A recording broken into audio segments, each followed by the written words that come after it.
की, दलितों की और आजादी के बाद उस इलाके को तरक्की से महरूम रखा गया। वहां की एक लड़ाई जो बैरिस्टर असदुद्दीन अवैसी साहब ने शुरू किया, उस लड़ाई को इन लोगों ने कमजोर किया है और धोखा दिया है।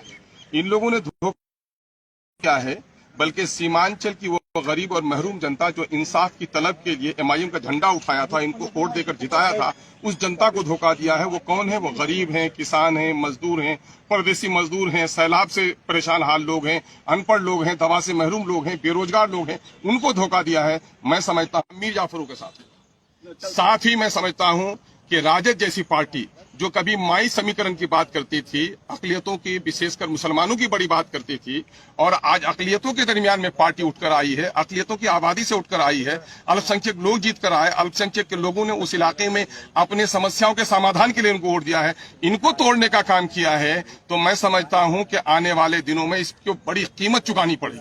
कभी माई कहते थे, आज वो A to Z कहते हैं।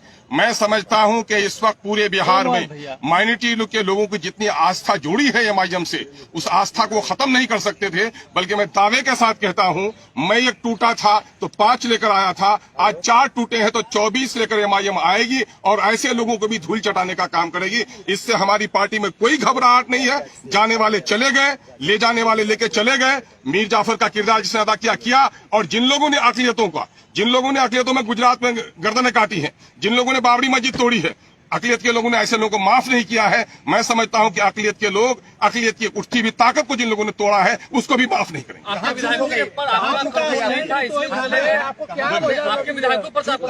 नहीं, मेरे कंट्रोल का मामला ये है, ये पुलिसिया मामला नहीं होता है, कंट्रोल है।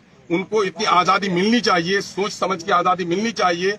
जो भी बंधन यहाँ पर होता है नैतिक बंधन होता है, और नैतिक बंधनों को तोड़ने वाले वो मैं समझता हूं कि सबसे बड़े पार्टी होते हैं। आप स्टैंड नहीं ले रहे थे, इस वजह से वो भागे। आप किस चीज का स्टैंड नहीं लिया? हमेशा अकलियतों का स्टैंड ले लिया, दलितों का स्टैंड ले लिया। और मैं समझता हूं कि पिछले इजलास, जितने सेशन हुए, गवाह होगा कि अकलियतों और पिछलों के जितने मुद्दों को और सीमांचल के जितने मुद्दों को एमआईएम ने मजबूती से उठाया है, और तमाम तर विधायकों को जो हिस्सेदार बनाया है, तमाम तर विधायकों को जो बोलने का मौका दिया है, जो परामर्श किया है। दूसरी पार्टियों में गए हैं, हम लोग रहे भी हैं, दूसरी पार्टियों में हैसियत है तलवा चाटने की। एमआईएम है जो मान सम्मान की बात करती है। अगर कुछ लोगों को ऐसा ही मामला है, सीमांचल का विकास क्यों नहीं हुआ? सीमांचल से इसी नेचर के लोग जीत कर आए जो पार्टी का तलवा चाटते रहे और सीमांचल के मुद्दे की लड़ाई नहीं लड़े। एमआईएम ईमानदारी के साथ सीमांचल की लड़ाई लड़ती है, और अख्तरुज्जमान खड़ा है। मैं दावा करता हूं आपको, अरे मुझे किसकी हिम्मत है, मुझे किसकी हिम्मत है? मैं समझता हूं ऐसी कोई राजनीतिक दल ने जन्म नहीं लिया है जो अख्तरुज्जमान ईमान का खरीदारी करता है। कहने को कोई लफंगा किसी को अगर इशारा कर दे तो थोड़ी ही है कि क्या करना। अख्तर जी, आप उधर भी नहीं रहे, आप भी तो उनके साथ खड़े हाउस के बाहर। क्या स्टैंड अलग नहीं है? सवाल ये पैदा होता है, आप महागठबंधन के साथ भी नहीं रहते थे, बिहार के पिछड़ों के लिए जो बात हमने की है, सीमांचल के हक और इंसाफ की हमने बात की है। सीमांचल में वो तमाम तर विधायक जिनकी बस्तियां कट रही हैं, जहाँ सैलाब का कहर है, जहाँ पुल नहीं बना, सड़क नहीं बना, स्कूल नहीं बना, हॉस्पिटल नहीं बना, रोजगार का मौका नहीं आया, वो स्टैंड कोई साथ दिया क्या? उस स्टैंड में एमआईएम सब लोग साथ थे क्या? दूसरी पार्टियां थी क्या? हाँ, जो कॉमन मामला था, अभी मामला आया अग्निपथ का मामला कॉमन इशू है। कॉमन इशू में हमने भी पार्टी का साथ दिया। लेकिन जहां तक सीमांचल के मुद्दे रहे, सीमांचल के मुद्दे में पार्टी कभी पीछे नहीं रही है। और मैं समझता हूं किसी पार्टी ने सीमांचल की इतनी वकालत नहीं की है जितना अल्प अवधि में एमआईएम ने की है। नहीं था, बड़ी पार्टी बन गई। आपको क्या लगता है बिहार में कुछ होने वाला है? अब भाई, ये मुंगेरी लाल के सपने हैं। मैं समझता हूं कि विचारों की लड़ाई लड़ने वाले अवसरवाद की राजनीति नहीं लड़नी चाहिए। अब ये उम्मीद पालते हैं, उनसे पूछिए। लेकिन मैं जनता की लड़ाई लड़ता हूं, सड़क से सदन तक। सड़क में हमारी लड़ाई और मजबूत होगी। सदन में भले ही हमारी संख्या घटी है, हम सदन की संख्या घटने से नहीं घबरा रहे हैं। मैं समझता हूं कि बिहार की जनता इस हादसे से और रिएक्शन के साथ। आपको महागठबंधन के फोल्डर में रहना चाहिए था, ये महसूस हो रहा जी? महागठबंधन के फोल्डर। मुझे किसी के फोल्डर की जरूरत नहीं है। मैं मंत्रालय का ख्वाब भी नहीं देखता, और मैं कोई अपनी जाति फायदे के लिए राजनीति भी नहीं करता। मैं तो सीमांचल की लड़ाई लड़ने आया हूं। बिहार के दबे कुचले अकलियतों की, पिछड़ों की, शोषितों की, वंचितों की आवाज बनकर आया हूं। मुझे खुशी और प्रशंसा इसी में है कि मैं उनकी आवाज बन सकूं। मंत्रालय की भी ऑफर थे मुझको, तो ऐसी चीजों को पांव के ठोकर में रखता है अख्तरुज्जमान, और एमआईएम भी रखती है। हमारे जो राष्ट्रीय अध्यक्ष हैं, उन्होंने कभी भी इन चीजों को आड़े आने नहीं दिया, हमेशा सच्चाई और हक की बात की है। और मैं उसका सिपाही हूं, पूरी तवानाई के साथ, पूरी मजबूती के साथ। इन हादसा से भी, इस तूफान से भी हमारे इरादे और अज़्म का जो दरख्त है वो हिल नहीं किसको सकता। दोषी मान रहे हैं? दोषी दोनों हैं, दोषी दोनों हैं, टूटने वाले भी दोषी हैं। अंदेशा नहीं था कि पहले से वो संपर्क में अगर- थे, ये बातें तो अच्छा, बहुत दिनों से अंदेशा फैल रही करता थी। भी तो आप क्या समझ रहे हैं? भागने वाली कोई बकरी है जिसको बांध के रखेंगे आप? इंसान तो विचारों से बंधा हुआ रहता है। अगर जिन लोगों ने विचारों का त्याग कर दिया हो उसको बांध के नहीं रखा जा सकता। आरजेडी में जाकर उनको क्या फायदा मिलेगा, क्या हाँ लगता है? बिल्कुल है साहब को भी घटनाक्रम से बिल्कुल मैंने यहाँ की खबर दी है और उन्होंने कहा है इससे घबराने की जरूरत नहीं है। और जो जिंदा तहरीकें होती हैं ये इस किस्म के हालात आते रहते हैं और ऐसा होता है सैलाब में खसो खासा बह जाता है और जो मजबूत पहाड़ होता है खड़ा रहता है। महाराष्ट्र के बाद बिहार में भी खेल होगा क्या? अब उस खेल की बात उनको कहिए, वो खेल का जो तमाशा देख वो उम्मीद बांधे हुए हैं। महाराष्ट्र में जो हुआ है गलत है और महाराष्ट्र के खेल को जो लोग गलत कह रहे हैं वो भी खुद गलत कर रहे हैं। बहुत बहुत शुक्रिया। की दलितों की और आजादी के बाद उस इलाके को तरक्की से महरूम रखा गया। वहां की एक लड़ाई जो बैरिस्टर असदुद्दीन अवैसी साहब ने शुरू किया उस लड़ाई को इन लोगों ने कमजोर किया है और धोखा दिया है। इन लोगों ने धोखा क्या है बल्कि सीमांचल की वो गरीब और महरूम जनता जो इंसाफ की तलब के लिए एमआईएम का झंडा उठाया था, इनको वोट देकर जिताया था, उस जनता को धोखा दिया है। वो कौन है? वो गरीब हैं, किसान हैं, मजदूर हैं, परदेसी मजदूर हैं, सैलाब से परेशान हाल लोग हैं, अनपढ़ लोग हैं, दवा से महरूम लोग हैं, बेरोजगार लोग हैं, उनको धोखा दिया है। मैं समझता हूँ मीर जाफरों के साथ ही मैं समझता हूँ कि राजद जैसी पार्टी जो कभी माई समीकरण की बात करती थी, अकलियतों की विशेषकर मुसलमानों की बड़ी बात करती थी और आज अकलियतों के दरमियान में पार्टी उठकर आई है, अकलियतों की आबादी से उठकर आई है, अल्पसंख्यक लोग जीत कर आए, अल्पसंख्यक के लोगों ने उस इलाके में अपने समस्याओं के समाधान के लिए उनको वोट दिया है, इनको तोड़ने का काम किया है। तो मैं समझता हूं कि आने वाले दिनों में इसको बड़ी कीमत चुकानी पड़ेगी। कभी माई कहते थे, आज वो A to Z कहते हैं।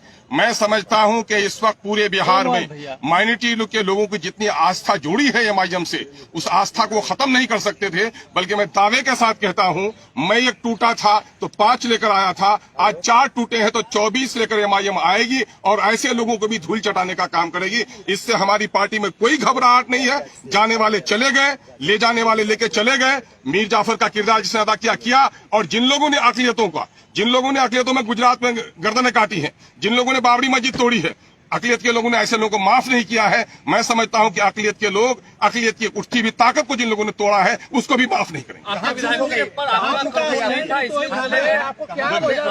पर आपको कंट्रोल नहीं था ना? नहीं, मैं कंट्रोल का मामला ये है, ये पुलिसिया मामला नहीं होता है, कंट्रोल है। उनको इतनी आजादी मिलनी चाहिए, सोच समझ की आजादी मिलनी चाहिए। जो भी बंधन यहाँ पर होता है नैतिक बंधन होता है और नैतिक बंधनों को तोड़ने वाले वो मैं समझता हूं कि सबसे बड़े पार्टी होते हैं। आप स्टैंड नहीं ले रहे थे, इस वजह से वो भागे। आप किस चीज का स्टैंड नहीं लिया? हमेशा अकलियतों का स्टैंड ले लिया, दलितों का स्टैंड ले लिया। और मैं समझता हूं कि पिछले इजलास जितने सेशन हुए गवाह होगा कि अकलियतों और पिछलों के जितने मुद्दों को और सीमांचल के जितने मुद्दों को एमआईएम ने मजबूती से उठाया है और तमाम तर विधायकों को जो हिस्सेदार बनाया है, तमाम तर विधायकों को जो बोलने का मौका दिया है, जो परामर्श किया है। दूसरी पार्टियों में गए हैं, हम लोग रहे भी हैं, दूसरी पार्टियों में हैसियत है तलवा चाटने की। एमआईएम है जो मान सम्मान की बात करती है। अगर कुछ लोगों को ऐसा ही मामला है, सीमांचल का विकास क्यों नहीं हुआ? सीमांचल से इसी नेचर के लोग जीत कर आए जो पार्टी का तलवा चाटते रहे और सीमांचल के मुद्दे की लड़ाई नहीं लड़े। एमआईएम ईमानदारी के साथ सीमांचल की लड़ाई लड़ती है और अख्तरुज्जमान खड़ा है। मैं दावा करता हूं आपको अरे मुझे कोई किसकी हिम्मत है, मुझे किसकी हिम्मत है? मैं समझता हूं ऐसी कोई राजनीतिक दल ने जन्म नहीं लिया है जो अख्तरुज्जमान के ईमान का खरीदारी करता है। कहने को कोई लफंगा किसी को अगर इशारा कर दे तो थोड़ी ही है कि क्या करना। अख्तर जी आप उधर भी नहीं रहे, आप भी तो उनके साथ खड़े हाउस के बाहर स्टैंड वाला। क्या स्टैंड अलग नहीं है? सवाल ये पैदा होता है आप महागठबंधन के साथ भी नहीं रहते थे, बिहार के पिछड़ों के लिए जो बात हमने की है, सीमांचल के हक और इंसाफ की हमने बात की है। सीमांचल में वो तमाम तर विधायक जिनकी बस्तियां कट रही हैं, जहाँ सैलाब का कहर है, जहाँ पुल नहीं बना, सड़क नहीं बना, स्कूल नहीं बना, हॉस्पिटल नहीं बना, रोजगार का मौका नहीं आया, वो स्टैंड कोई साथ दिया क्या? उस स्टैंड में एमआईएम सब लोग साथ थे क्या? दूसरी पार्टियां थी क्या? हाँ, जो कॉमन मामला था, अभी मामला आया अग्निपथ का मामला कॉमन इशू है। कॉमन इशू में हमने भी पार्टी का साथ दिया। लेकिन जहां तक सीमांचल के मुद्दे रहे, सीमांचल के मुद्दे में पार्टी कभी पीछे नहीं रही है। और मैं समझता हूं किसी पार्टी ने सीमांचल की इतनी वकालत नहीं की है जितना अल्प अवधि में एमआईएम ने की है। अंदेशा नहीं था। आरजेडी सबसे बड़ी पार्टी बन गई, आप क्या लगता है बिहार में कुछ होने वाला है? अब भाई ये मुंगेरी लाल के सपने हैं। मैं समझता हूं कि विचारों की लड़ाई लड़ने वाले अवसरवाद की राजनीति नहीं लड़नी चाहिए। अब ये उम्मीद पालते हैं उनसे पूछिए। लेकिन मैं जनता की लड़ाई लड़ता हूं, सड़क से सदन तक। सड़क में हमारी लड़ाई और मजबूत होगी, सदन में भले ही हमारी संख्या घटी है, हम सदन की संख्या घटने से नहीं घबरा रहे हैं। मैं समझता हूं कि बिहार की जनता इस हादसे से और रिएक्शन के साथ आपको महागठबंधन के फोल्डर में रहना चाहिए था, ये महसूस हो रहा जी। महागठबंधन के फोल्डर मुझे किसी के फोल्डर की जरूरत नहीं है। मैं मंत्रालय का ख्वाब भी नहीं देखता और मैं कोई अपनी जाति फायदे के लिए राजनीति भी नहीं करता। मैं तो सीमांचल की लड़ाई लड़ने आया हूं। बिहार के दबे कुचले अकलियतों की, पिछड़ों की, शोषितों की, वंचितों की आवाज बनकर आया हूं। मुझे खुशी और प्रशंसा इसी में है कि मैं उनकी आवाज बन सकूं। मंत्रालय की भी ऑफर थे मुझको, ऐसी चीजों को पांव के ठोकर में रखता है अख्तुल ईमान, और एमआईएम भी रखती है। हमारे जो राष्ट्रीय अध्यक्ष हैं उन्होंने कभी भी इन चीजों को आड़े आने नहीं दिया, हमेशा सच्चाई और हक की बात की है और मैं उसका सिपाही हूं। पूरी तवानाई के साथ, पूरी मजबूती के साथ इन हादसा से भी, इस तूफान से भी हमारे इरादे और अज़्म का जो दरख्त है वो हिल नहीं सकता। किसको दोषी मान रहे हैं? दोषी दोनों हैं, दोषी दोनों हैं, टूटने वाले भी दोषी आपको हैं। अंदेशा नहीं था कि पहले से वो संपर्क में थे? ये बातें तो अच्छा, बहुत दिनों से अंदेशा फैल रही करता थी। भी तो आप क्या समझ रहे हैं? भागने वाली कोई बकरी है जिसको बांध के रखेंगे आप? इंसान तो विचारों से बंधा हुआ रहता है। अगर जिन लोगों ने विचारों का त्याग कर दिया हो उसको बांध के नहीं रखा जा सकता। आरजेडी में जाकर उनको क्या फायदा मिलेगा, क्या हाँ लगता है? बिल्कुल, साहब को भी घटनाक्रम से बिल्कुल मैंने यहाँ की खबर दी है और उन्होंने कहा इससे घबराने की जरूरत नहीं है।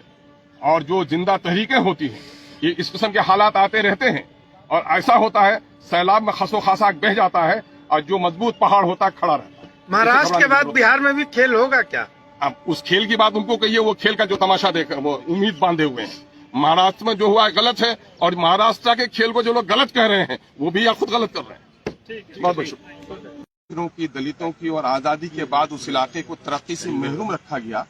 वहां की एक लड़ाई जो बैरिस्टर असदुद्दीन अवैसी साहब ने शुरू किया, उस लड़ाई को इन लोगों ने कमजोर किया है और धोखा दिया है।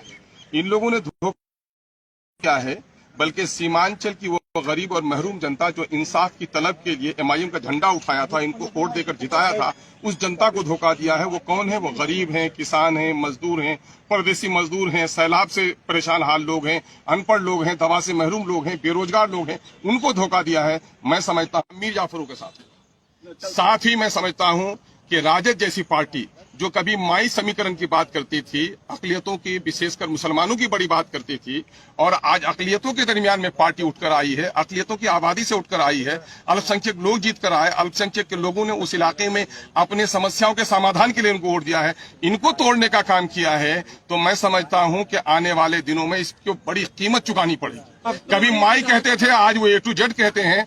मैं समझता हूं कि इस वक्त पूरे बिहार में माइनॉरिटी के लोगों की जितनी आस्था जुड़ी है एमआईएम से, उस आस्था को खत्म नहीं कर सकते थे। बल्कि मैं दावे के साथ कहता हूं, मैं एक टूटा था तो 5 लेकर आया था, आज 4 टूटे हैं तो 24 लेकर एमआईएम आएगी और ऐसे लोगों को भी धूल चटाने का काम करेगी। इससे हमारी पार्टी में कोई घबराहट नहीं है। जाने वाले चले गए, ले जाने वाले लेके चले गए। मीर जाफर का किरदार जिसने अदा किया, और जिन लोगों ने अकलियतों में गुजरात में गर्दनें काटी हैं, जिन लोगों ने बाबरी मस्जिद तोड़ी है, अकलियत के लोगों ने ऐसे लोगों को माफ नहीं किया है। मैं समझता हूं कि अकलियत के लोग, अकलियत की उठती हुई ताकत को जिन लोगों ने तोड़ा है उसको भी माफ नहीं करेंगे।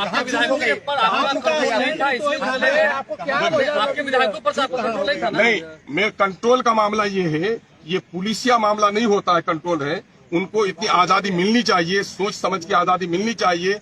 जो भी बंधन यहाँ पर होता है नैतिक बंधन होता है, और नैतिक बंधनों को तोड़ने वाले वो मैं समझता हूं कि सबसे बड़े पार्टी होते हैं। आप स्टैंड नहीं ले रहे थे, इस वजह से वो भागे। आप किस चीज का स्टैंड नहीं लिया? हमेशा अकलियतों का स्टैंड ले लिया, दलितों का स्टैंड ले लिया। और मैं समझता हूं कि पिछले इजलास जितने सेशन हुए गवाह होगा कि अकलियतों और पिछलों के जितने मुद्दों को और सीमांचल के जितने मुद्दों को एमआईएम ने मजबूती से उठाया है और तमाम तर विधायकों को जो हिस्सेदार बनाया है, तमाम तर विधायकों को जो बोलने का मौका दिया है, जो परामर्श किया है। दूसरी पार्टियों में गए हैं, हम लोग रहे भी हैं, दूसरी पार्टियों में हैसियत है तलवा चाटने की। एमआईएम है जो मान सम्मान की बात करती है। अगर कुछ लोगों को ऐसा ही मामला है, सीमांचल का विकास क्यों नहीं हुआ? सीमांचल से इसी नेचर के लोग जीत कर आए जो पार्टी का तलवा चाटते रहे और सीमांचल के मुद्दे की लड़ाई नहीं लड़े। एमआईएम ईमानदारी के साथ सीमांचल की लड़ाई लड़ती है और अख्तुल ईमान खड़ा है। मैं दावा करता हूं आपको अरे मुझे किसकी हिम्मत है? मैं समझता हूं ऐसी कोई राजनीतिक दल ने जन्म नहीं लिया है जो अख्तुल ईमान के ईमान का खरीदारी करता है।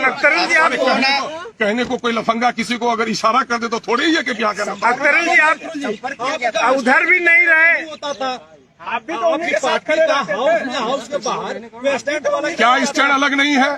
सवाल ये पैदा होता है, आप महागठबंधन के साथ भी नहीं रहते थे, बिहार के के साथ भी पिछड़ों नहीं के लिए रहते जो बात हमने की है, सीमांचल के हक व इंसाफ की हमने बात की है। सीमांचल में वो तमाम तर विधायक जिनकी बस्तियां कट रही हैं, जहाँ सैलाब का कहर है, जहाँ पुल नहीं बना, सड़क नहीं बना, स्कूल नहीं बना, हॉस्पिटल नहीं बना, रोजगार का मौका नहीं आया, वो स्टैंड कोई साथ दिया क्या? उस स्टैंड में एमआईएम सब लोग साथ थे क्या? दूसरी पार्टियां थी क्या? हाँ, जो कॉमन मामला था, अभी मामला आया अग्निपथ का मामला कॉमन इशू है। कॉमन इशू में हमने भी पार्टी का साथ दिया, लेकिन जहां तक सीमांचल के मुद्दे रहे, सीमांचल के मुद्दे में पार्टी कभी पीछे नहीं रही है। और मैं समझता हूं किसी पार्टी ने सीमांचल की इतनी वकालत नहीं की है जितना अल्प अवधि में एमआईएम ने की है। आपका अंदेशा नहीं था, आरजेडी सबसे बड़ी पार्टी बन गई, आपको लगता है बिहार में कुछ होने वाला है? अब भाई ये मुंगेरी लाल के सपने हैं।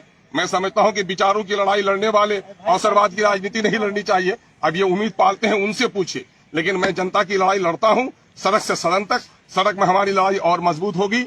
सदन में भले ही हमारी संख्या घटी है, हम सदन की संख्या घटने से नहीं घबरा रहे हैं। मैं समझता हूं कि बिहार की जनता इस हादसे से और रिएक्शन के साथ आपको महागठबंधन के फोल्डर में रहना चाहिए था, ये महसूस हो रहा जी। महागठबंधन के फोल्डर मुझे किसी के फोल्डर की जरूरत नहीं है। मैं मंत्रालय का ख्वाब भी नहीं देखता और मैं कोई अपनी जाति फायदे के लिए राजनीति भी नहीं करता। मैं तो सीमांचल की लड़ाई लड़ने आया हूं। बिहार के दबे कुचले अकलियतों की, पिछड़ों की, शोषितों की, वंचितों की आवाज बनकर आया हूं। मुझे खुशी और प्रशंसा इसी में है कि मैं उनकी आवाज बन सकूं। मंत्रालय की भी ऑफर थे मुझको, ऐसी चीजों को पांव के ठोकर में रखता है अख्तुल ईमान, और एमआईएम भी रखती है। हमारे जो राष्ट्रीय अध्यक्ष हैं उन्होंने कभी भी इन चीजों को आड़े आने नहीं दिया, हमेशा सच्चाई और हक की बात की है, और मैं उसका सिपाही हूं। पूरी तवानाई के साथ, पूरी मजबूती के साथ इन हादसा से भी, इस तूफान से भी हमारे इरादे और अज़्म का जो दरख्त है वो हिल नहीं सकता। किसको दोषी मान रहे हैं? दोषी दोनों हैं, टूटने वाले भी दोषी हैं। अंदेशा नहीं था कि पहले से वो संपर्क में थे? ये बातें तो बहुत दिनों से अंदेशा फैल रही थी। करता भी तो आप क्या समझ रहे हैं? भागने वाली कोई बकरी है जिसको बांध के रखेंगे आप? इंसान तो विचारों से बंधा हुआ रहता है। अगर जिन लोगों ने विचारों का त्याग कर दिया हो उसको बांध के नहीं रखा जा सकता। आरजेडी में जाकर उनको क्या फायदा मिलेगा, क्या हाँ लगता है? बिल्कुल है साहब को भी घटनाक्रम से बिल्कुल मैंने यहाँ की खबर दी है और उन्होंने कहा है इससे घबराने की जरूरत नहीं है। और जो जिंदा तहरीकें होती हैं, ये इस किस्म के हालात आते रहते हैं और ऐसा होता है सैलाब में खसो खासा बह जाता है और जो मजबूत पहाड़ होता है खड़ा रहता है। महाराष्ट्र के बाद बिहार में भी खेल होगा क्या? अब उस खेल की बात उनको कहिए, वो खेल का जो तमाशा देख वो उम्मीद बांधे हुए हैं। महाराष्ट्र में जो हुआ है गलत है और महाराष्ट्र के खेल को जो लोग गलत कह रहे हैं वो भी या खुद गलत कर रहे हैं। बहुत बहुत शुक्रिया।